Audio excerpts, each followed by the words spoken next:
بگذرم چون از جهان یادم کنید، در کجای گفته فریادم کنید. بعدی مردن تا نگردم به نشان، ذکری خیر دوستان شادم کنید. گر خطایی رفت از من منظرت، آن خطا بخشید و آزادم کنید. یاران و برادران مرا یاد کنید، تابوتی مرا زی چوبی شمشاد کنید.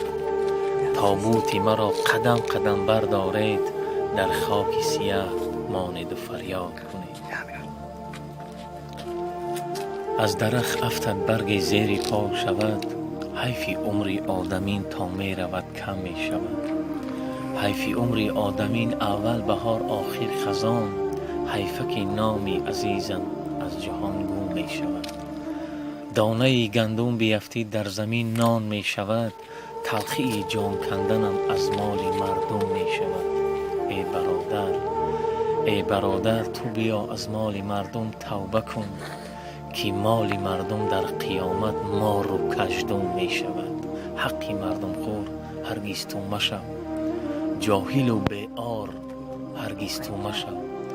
آب در شیرت نکن بحری فروش، که از مزارت نعره ها آید به گوش. ای خواجه بدی نکن که عمر در گذر است، یک عصر چوبینی عمر آن یک نظر است. گر عیش و طرب کنی و غافل باشی، هوش دار که به قبر بالینت تر است. گر آدمی بی وفا کسی میر نشد، از مردن آدمین زمین سیر نشد.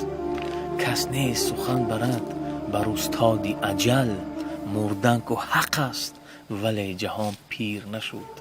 ای خواجه بدی نکن که عمر در گذر است، زیرا مرگ من معلوم اما مردنم معلوم نیست.